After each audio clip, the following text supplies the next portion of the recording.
A couple days ago, I predicted the Republicans would blow out the Democrats and take everything, and I was wrong. The predictions seemed to be mostly correct. The Democrats were able to squeeze by with just a small House majority, and the Republicans retained control of the Senate. But actually, Republicans gained some Senate seats. Republicans were also able to defend several governorships across the country, so in my opinion, it looks like with as vulnerable as the Republicans were, they actually held their own very well, and I would say there's good news for both sides.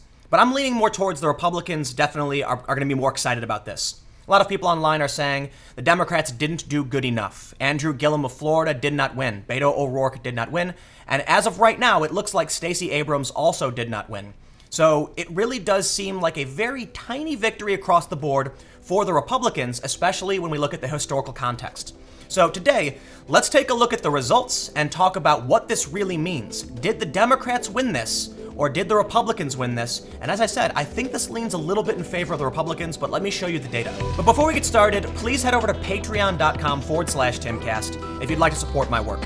Patrons are the backbone of the content I create, so if you like these videos and you want to see more, please go to patreon.com/Timcast to become a patron today. As of the filming of this video, I'm filming it around noon, we can see that the Democrats have gained 21 seats in the House, and they will take control. And this is good news for Democrats. But they're not taking control by very much.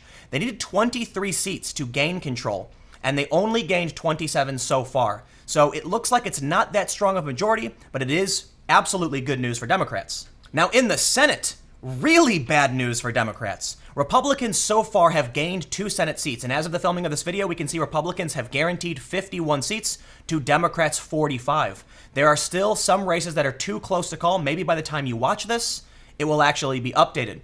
But as we can see right now, Tester in Montana, he's leading by just a little bit. We can see McSally and Scott in Florida and Arizona are actually leading by just a little bit. So it looks like the Republicans might actually end up with 53 seats in the Senate, maybe more. Now I want to point something out that's really, really important. All of the battleground Democrats so far who voted against confirming Brett Kavanaugh have been outed. Manchin, for instance, the Democrat, he voted in favor of Kavanaugh, and he was reelected. The others are out.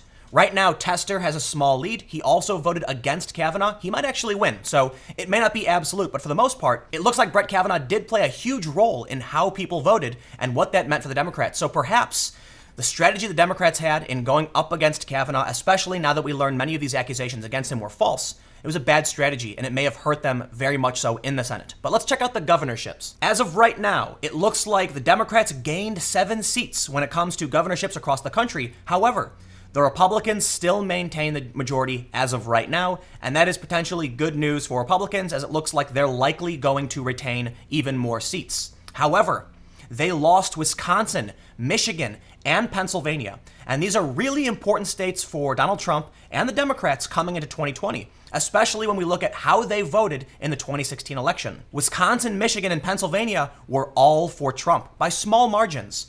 And if they're now voting for a Democratic governor, these states might swing left in 2020. So this is really important, and you should pay attention to this going into 2020. So look, you've seen that data, but I think it's fair to say that this is a slight victory for Republicans. Look, the Democrats did gain some space. They are taking the House majority, and that's extremely important, and it's extremely good for the Democrats. However, historically, it looks like the Democrats were barely able to maintain a historic trend. In the first 2 years of every presidency, they tend to lose seats in the House. It's normal. But the trend is really bad for Democrats and typically good for Republicans over the past couple decades. Let's look at 2010, for instance. 2 years into Barack Obama's first term, the Democratic Party suffered massive defeats in many national and state-level elections, with many seats switching to Republican Party control. Although the president's party usually loses congressional, statewide, and local seats in the midterm elections, the 20-term midterm election season featured some of the biggest losses since the Great Depression.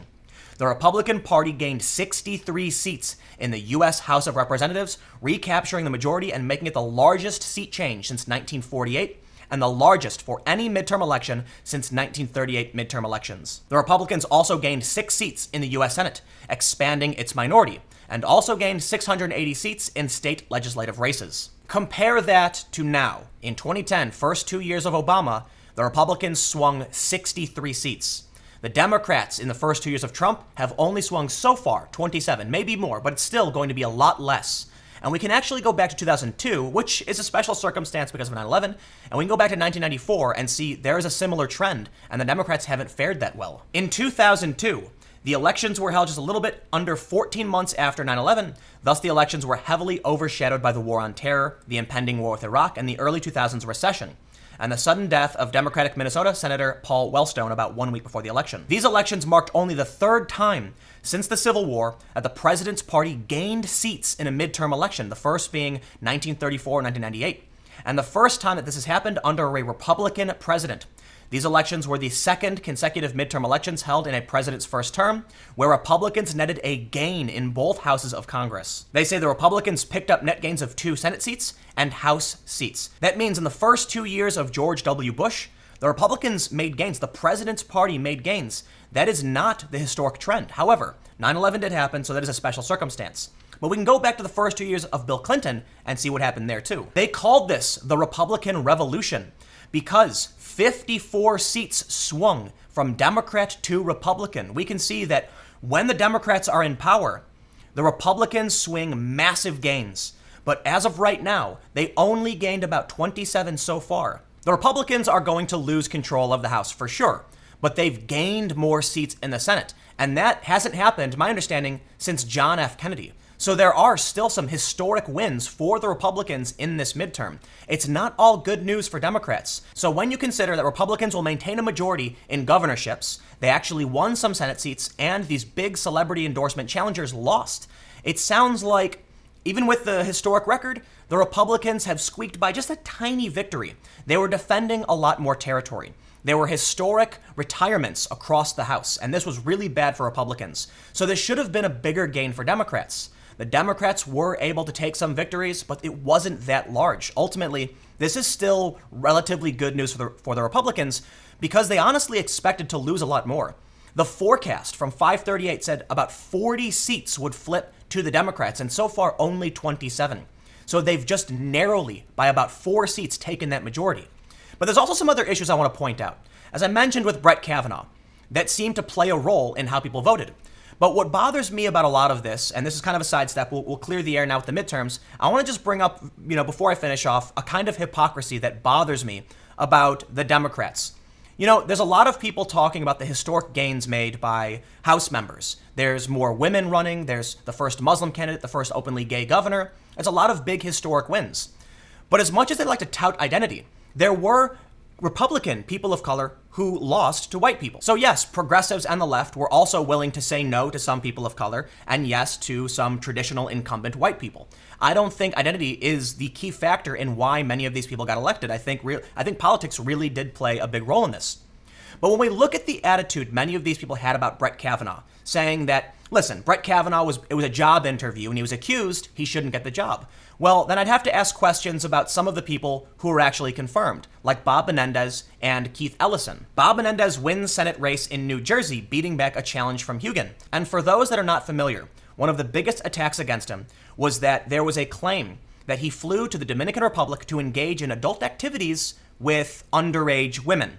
And although he denies it, and it was never proven, according to the DOJ, there was some corroborating evidence. He was never indicted on these charges, but he was indicted for fraud, and he was admonished by the Senate Ethics Committee for accepting bribes. He was still voted in by Democrats. So if the idea is we have to believe all women, they were still willing to vote in Bob Menendez. We also have Keith Ellison winning the Attorney General race, even though he was accused by a woman of abusing her. And many people pushed the story. It didn't make it far and wide in the press. But they were absolutely still willing to vote for these two candidates. And this is one of the biggest issues I take with the growth of identitarianism in American politics. It seems like the people who are campaigning on identity don't actually believe what they're saying.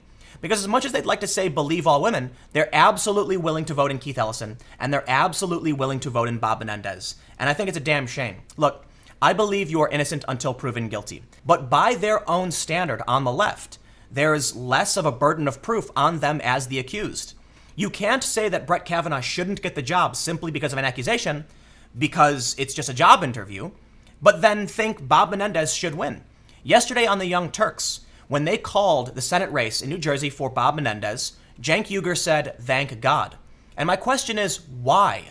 He has been credibly accused. The DOJ believes they have corroborating evidence, and the women who are accusing him only recanted because some people believe they were paid off. I don't know the full story, so don't quote me. You can check it out. Suffice it to say, there are legitimate accusations against Bob Menendez, fraud allegations, and an admonishment from the Senate Ethics Committee. But the Young Turks were happy, saying, thank God that he won. Where is the standard here?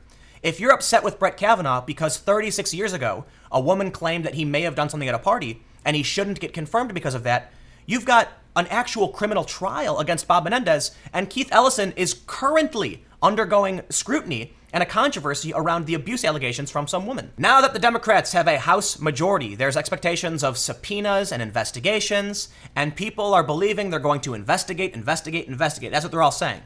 But some people have asked Democrats simply legislate and hope that the Republicans and Democrats are willing to work together and that this won't be a roadblock.